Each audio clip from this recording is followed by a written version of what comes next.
In what often feels like a chaotic and unpredictable world these days, I'll always be glad of our home in the Scottish hills. You don't have to go far to find real beauty in this wild place. It stole our hearts and we could never imagine existing anywhere else.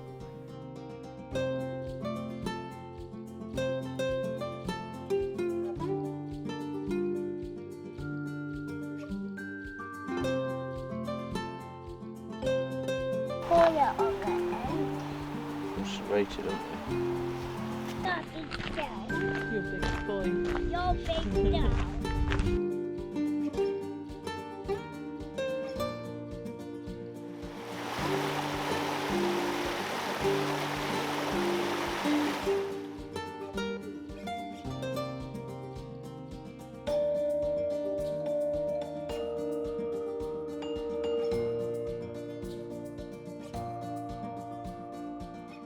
I think everyone benefits from taking opportunities to connect with nature, however small.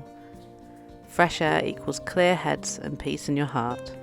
So I wanted to take you all on a journey to connect with one of the most iconic animals in Scotland.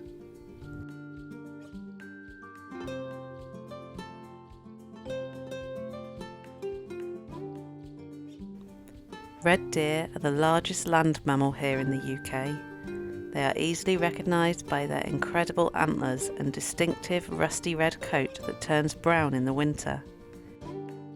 Interestingly, Scottish red deer are actually a subspecies of red deer, Cervus elephas scoticus, making them very special indeed. Early one evening, I took a stroll up the old forestry road to view some visitors passing through. A small group of red deer, mostly females, known as hinds, as well as a couple of young stags, grazed on the hill above me. Red deer generally live in single-sex groups for most of the year. However, once the rut starts, stags will break away from the herd and become solitary in search of hinds. The mature stags will go on to compete with other stags in order to hold a harem of hinds. Depending on the weather and the part of the country you live, the rut can take place from mid to late September through to early November. During the rut, stags exhibit increased aggression filled with testosterone. They obsess over the hinds and try to herd them together into large harems. The deep roars of the stags echo around the hills, and that is what I'm going to be searching for. As the sun dipped behind the hill, it was time to say goodbye for now, but hopefully I'll be catching up with them again very soon.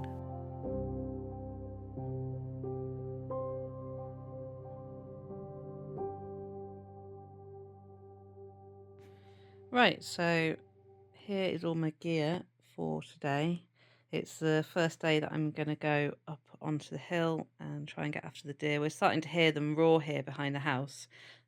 So I've just planned a bit of a route down in sort of the edge of Glen Prosen, which is in the Angus Glens, and I've just spent a little bit of time getting everything together. I've got obviously binoculars, bit of snacks, good old first aid kit and bivvy bag, you never know, all my nice warm clothes because of Scottish weather, and then I've got obviously all my camera gear here, got a drone in there. Horribly big lens, but I might need it because it depends how close I manage to get. And obviously my camera I do most of my filming on, and my GoPro, always need a GoPro. So that is me all packed up and it's time to go.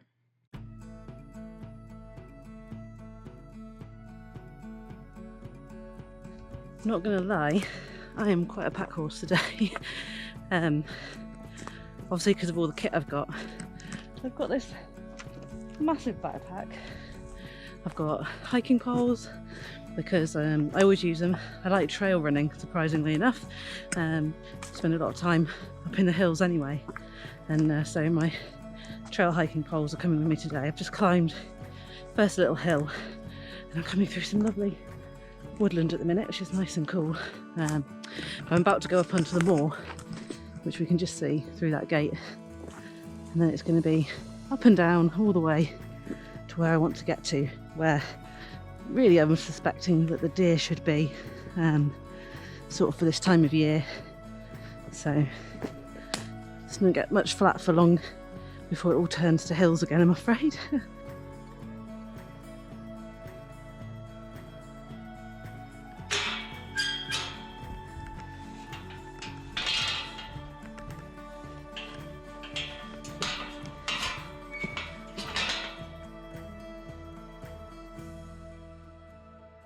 This is a spot I come to quite a lot, or we have done this summer. It's absolutely heaving with bilberries, or blaeberries, you might know them as, up on the moor here, in amongst all the heather. You get these tiny blue berries, which are a lot like blueberries really, but they're much sweeter. They're our proper blueberry really. They're really nice, but they're really tiny and really delicate, so it takes ages to harvest them, and they're really, really rich. But I like this place. It's very special, it's very quiet, and it just goes on forever. So we've come up over the moor and we're just dropping down now by this cottage, and we're going to join this lovely track, which is going to make my life a little bit easier in the next bit. I'm going to follow this track all the way up into those hills where we need to be to try and catch up with the deer.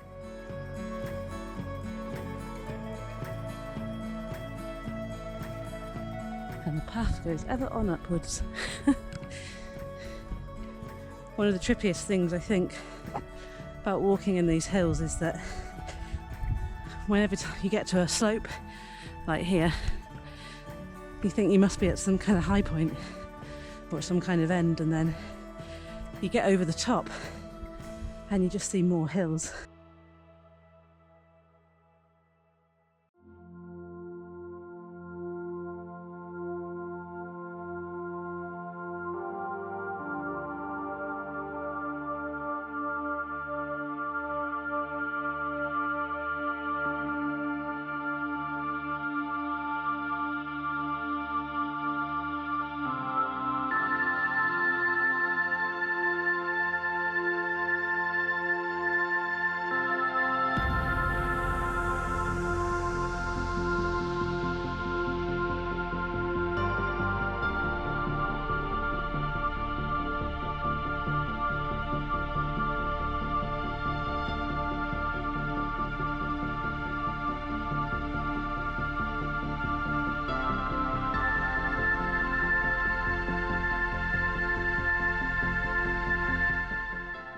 So I was just flying the drone to try and get some footage of me and our hills around here, and I looked over there and there was a golden eagle steaming in on me because of the drone, and I had to do some pretty hasty flying then to bring my drone down, because I'll be honest, I didn't really fancy my drone having a battle with a golden eagle then, so that was pretty amusing. So you'll see in the footage that it goes from all these beautiful scenic shots to me flapping and suddenly realising that I have to get out of there pretty sharpish. You know, I don't want to go out of my way to upset wildlife, and I certainly don't want to be upsetting probably quite territorial birds of prey in the process. Buzzards can be bad enough, so I just chucked all my kit on the ground and firstly landed my drone and then quickly grabbed my camera to try and get some shots, but as soon as I dropped the drone he just went shooting off, following another one, because obviously I guess we weren't a threat anymore. But there you go, sometimes you just got to think on the fly a bit, and I've not been flying a drone for very long, so that was definitely testing my skills. So after that bit of an encounter with the eagle and my drone, we've actually left the track now. We're on to, I guess it's a bit of a quad bike track now. It's pretty peaty, pretty squishy, and I'm just picking my way up out onto the hill in front of me there, and I'm hoping that I can get up here, about on the highest point I can be now really. We can kind of figure out if I can't see some deer. I've been looking with binoculars for the last 20 minutes or so as I've been walking, just keeping an eye out, seeing if I've seen anything, but there's nothing obvious yet.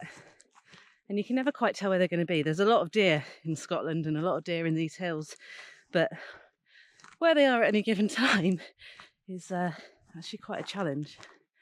So I'm just going to work my way up the hill here, which is looking as steep as anything I've climbed, but it's only short, sharp hop, and hopefully might get a glimpse of something soon.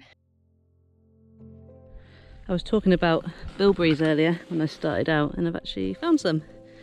You can see them amongst all the heather, which is obviously dying back now. These really, really yummy little treats. These are my absolute favourite, and quite a just little reward after all that walking so far. Oh, they are just the best. I'm just working up this little very, very sharp bit of hillock here, and we're really in the tops now on this side of the valley. It's really rocky, and you have to be pretty mindful of where you're putting your feet. You can see what the ground's like here. There's lots of little rabbit holes and plenty of trip hazards, so sometimes it pays just to go a bit steady. And then when you get to the top, you can get your breath back. You can see here these big peat hags. They can be really massive sometimes.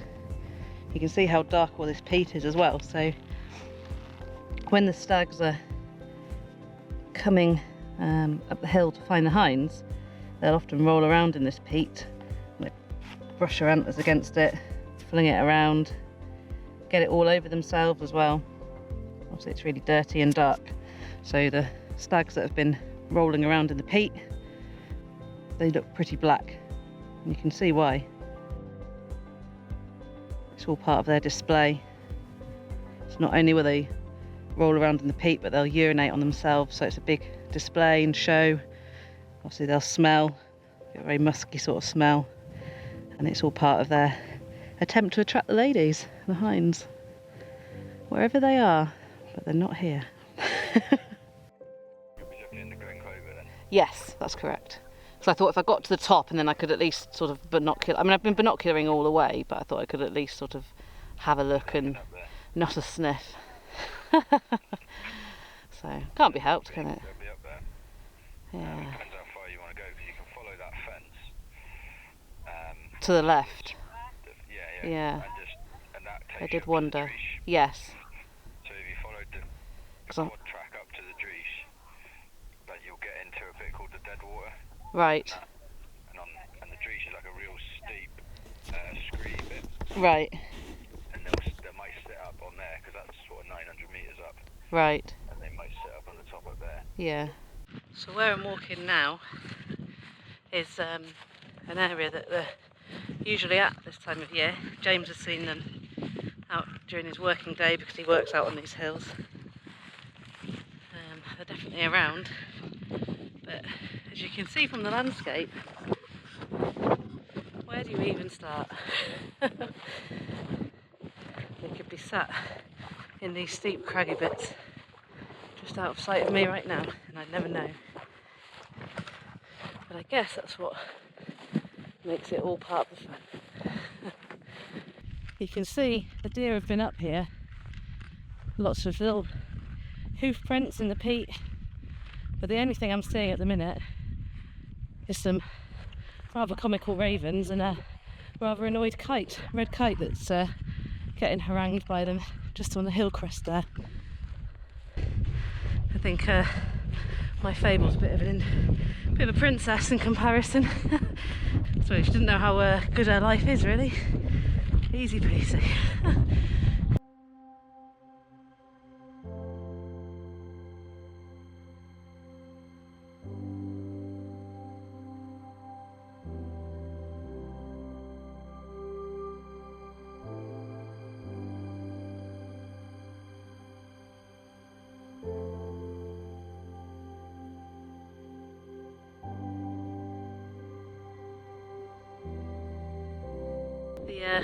the stags. I've just seen them, but oh my god, they are a fair way. So I'm just coming down this hill.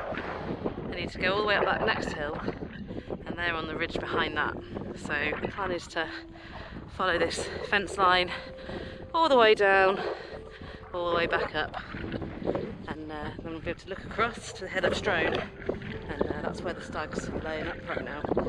I will absolutely cry if they move by the time I get to the top of that hill, but we'll see. Super windy, so I don't know if you'll hear this, but behind me is a red deer bellowing.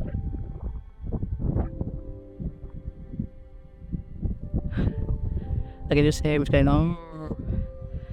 He's out the back somewhere, ironically, not far from where I've come. I'm hoping he's going to join the stags up on the hill that I'm heading up to.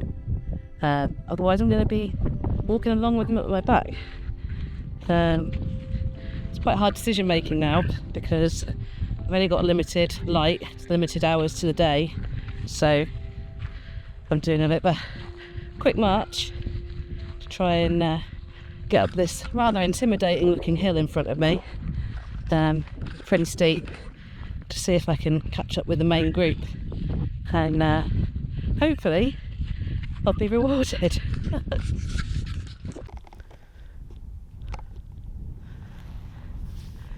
So I'm going to be pretty quiet.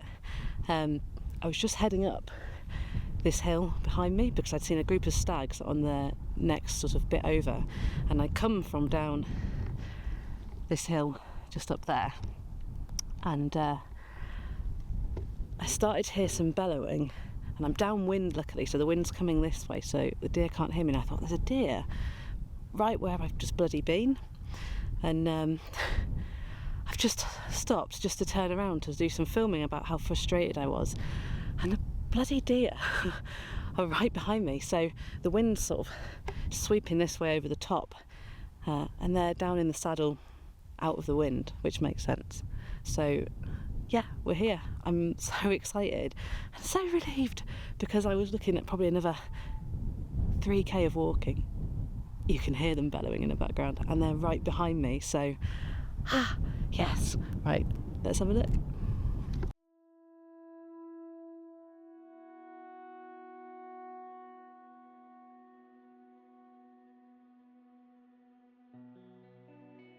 So you can see them in the group, and you can hear there's a huge male there. I'm going to switch lenses now, and we'll have a proper look.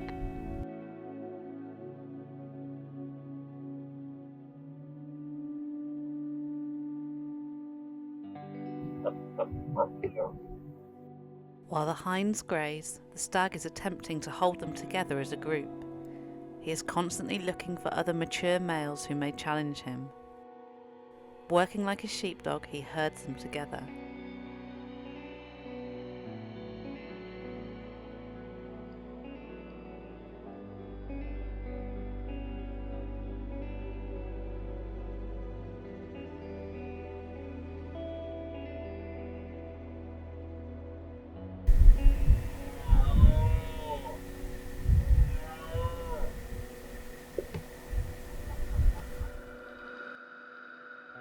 Within the group you'll also see some satellite stags.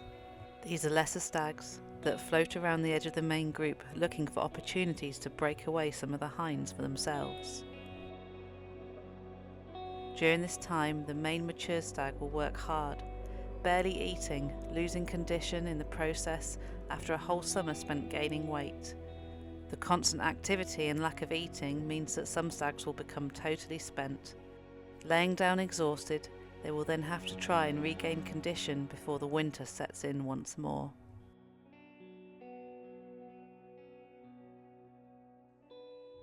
You can see that main red stag there, so this is his harem, and he's basically herding his harem around, tossing his head, roaring, and just basically saying, "Hey, I'm top dog. You ladies better stay with me." And he is an absolute beaut.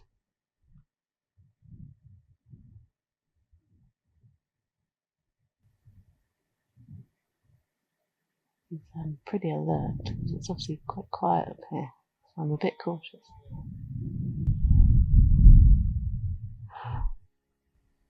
Talking too loudly. He is also constantly checking for when they come into season. Hinds are only receptive for around 24 hours every 18 days or so if he misses mating with them, he'll have to wait several weeks to try again, while still working to hold his harem together.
I sat with the herd for nearly an hour, quietly watching their activities and the way that the stag rushed around, busy at work. It was a real privilege to watch what was happening without them even knowing I was there.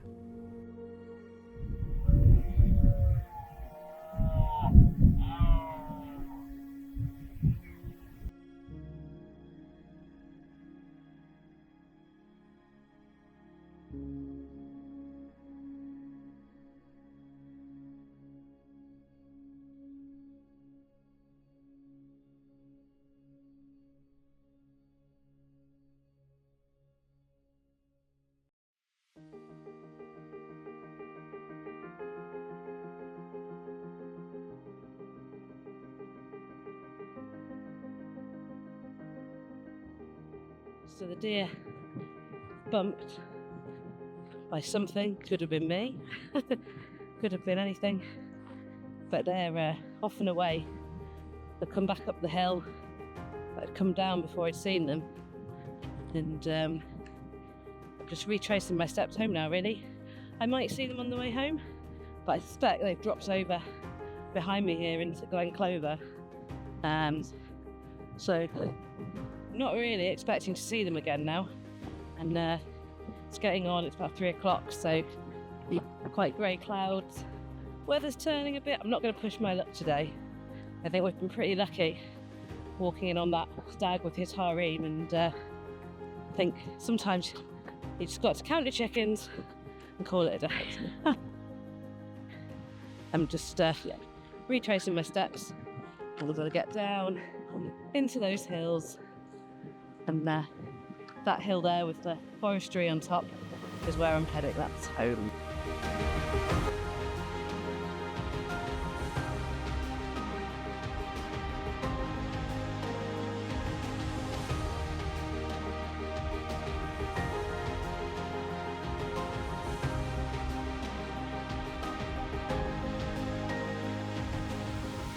It's been a privilege to spend time with this stag and his harem. As the rut begins, who knows if he will hold on to his hinds or whether a larger stag will prosper. Either way, these magnificent deer will go on to breed and thrive in this unforgiving and wild landscape.